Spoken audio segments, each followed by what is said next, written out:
Welcome to Blog and Mayblog from DougWills.com. This audio is brought to you by Canon Press. And before we get started, I wanted to do the very first introduction to a brand new series at Canon Press called the Christian Heritage Series. The men in the Christian Heritage Series paid a high price for the words that you will see before you. Not all paid with blood, but each spent his life's work on these books. This faithful sacrifice has become a rich inheritance for the church in our day. The Christian Heritage Series aims to put these important theological classics on every Christian's bookshelf in colorful, well-crafted, and affordable volumes. Our plan for the series is to release about one a month for the next few months, where you will get a theological classic with an intro from someone who knows the classic well. The very first release out of this series is On the Bondage of the Will by Martin Luther, with a very helpful introduction by Douglas Wilson. As Douglas Wilson says in the intro, one more caution should be made before we begin. This may be the only classic theological work you ever read, which makes you laugh out loud multiple times. Go find this theological classic with the link in our show notes, and there should be posts on Canon's social media over the next few days about the series. And now, to Doug's blog.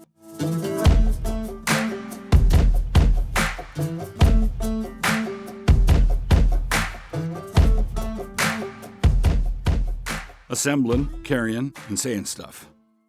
January 22nd, 2020. Introduction.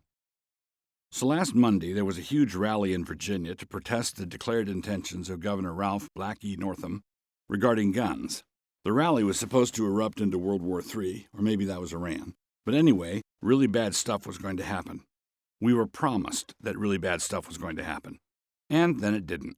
Thousands descended on Richmond to assemble, to carry, despite the quote-unquote emergency declaration of a panicked governor, and to pass on some information that was perhaps not to the liking of the Richmond wise ones running the show. Not only so, but when they departed, all these protesters managed to leave the place cleaner than when they found it.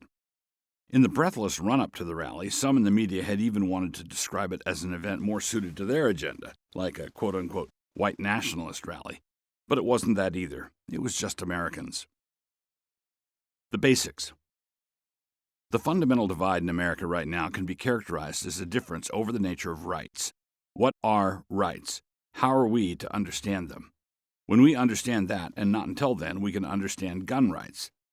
According to the conservative worldview, rights are granted to us by our Creator, and because He is the one who gave them, He is the only one who can stipulate the conditions under which they are forfeited.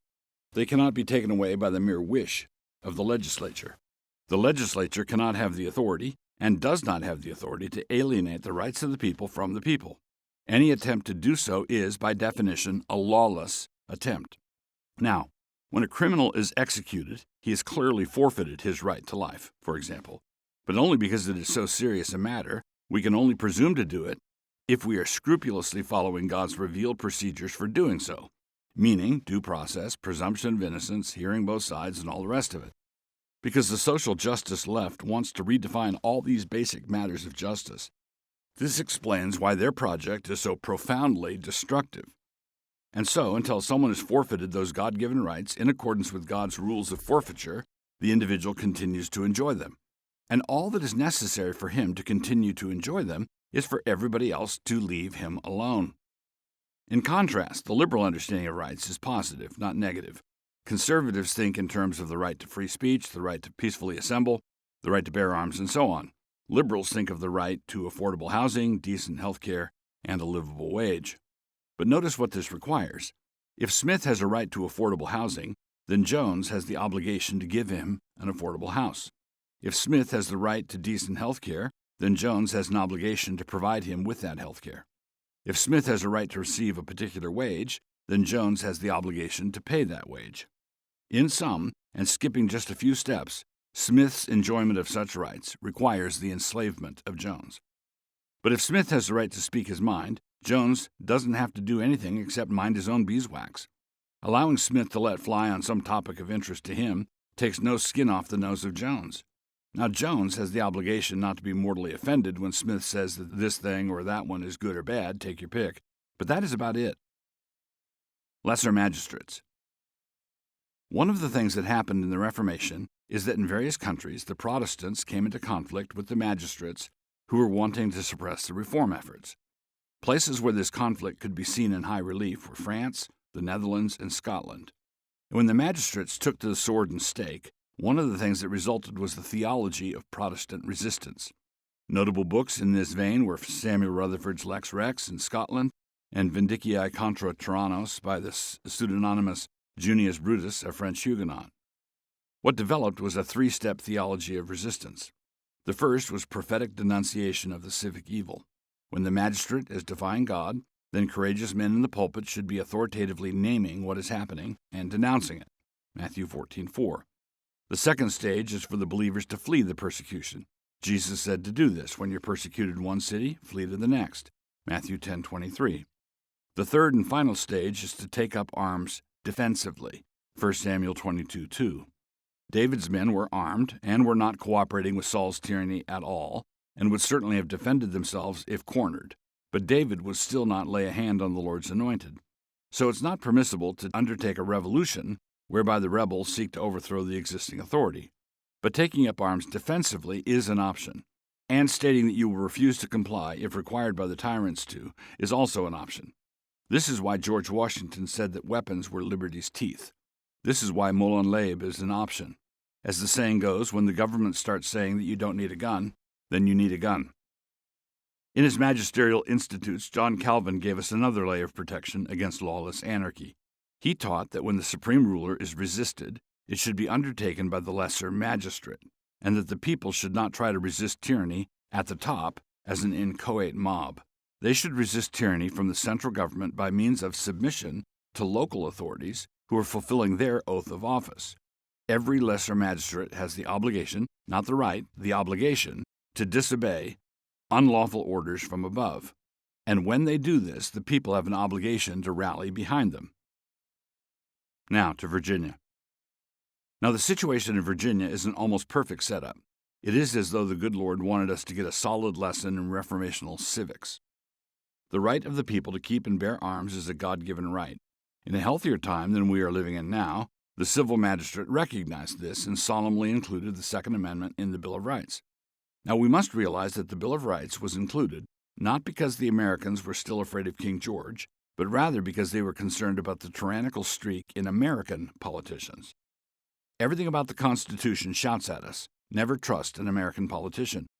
The safeguards in the Bill of Rights were included as a firewall against just the kind of politician represented by Governor Ralph Northam.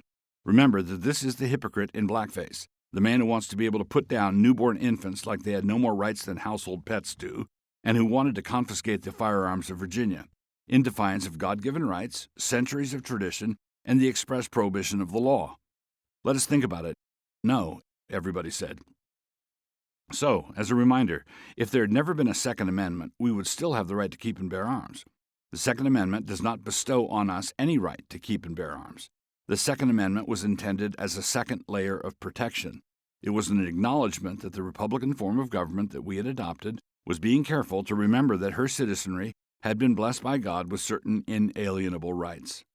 Now, when the government of that fair state determined, how one is not quite sure, that the right to keep and bear arms means, in the final analysis, when you boil it down, when you've really thought it through, at the end of the day, when you study the Bill of Rights in the original Greek, and when you do the hermeneutical hokey-pokey, that you actually don't have the right to keep and bear arms, the response of Virginians was pitch-perfect right. The governor wants to seize as many weapons as he can, and this is where we see Calvin's doctrine of the lesser magistrates on display. The fact that the governor's move was outrageous is glaringly obvious to anyone who knows how to read. At this time of writing, over 90% of Virginia's counties have declared themselves to be Second Amendment sanctuaries. They have said to the state government that they will not comply with the usurpation of this unjust law, the usurpation being imposed by this unjust law. And so, this means that the rally in Virginia's capital, and which included a number of Virginia sheriffs, was not simply a mob. It was more than a crowd. It was not simply a protest. These were citizens who were assembling in their state capital declaring their intention of submitting to the existing authorities. Romans 13, 1-4. They were not a rabble. They were citizens in submission to the law and to their authorities, and they were defying someone who was not in submission to the law. The law-abiding were outside the building, and the lawless were inside the building. Understanding how easily that state of affairs can come about is absolutely basic to biblical worldview thinking about political structures. This is why the American founding documents were so profoundly Christian in their structure. They took the fall of man seriously. And it is also why the developing secular state is so hostile to biblical thinking. Wicked rulers do not want a citizenry that understands the implication of the fall of man in politics. One last comment. Some might complain that the problem with the gun rights rally like this is the sense of misplaced priorities. Why could we get over 90% of the counties in Virginia to throw down about this when we could not get them to do the same thing over abortion laws, for example? You let them haul off the babies, but not the guns? But this represents a real confusion. There is an inconsistency here, but it does not lie with the people who are defending their gun rights. It lies with the Christians who have not defended life in the same way. This is how it is to be done. We should all do it more and in other areas, certainly, but don't complain about the one sector of the population who still have their wits about them. In the meantime, everyone take note. This is how it is to be done. As it happens, in order to respond as an informed citizenry, the citizens have to be instructed, taught, catechized. They have to know what their rights are, how they are to be protected, and what the response should be whenever they are threatened. But this requires civics classes. It requires private Christian education with civics classes. It requires Christian leaders to write about this stuff, and it requires when they write about this stuff that they get it right. When that starts to happen, we can then be, as the meme has it, the America that Hong Kong thinks we are.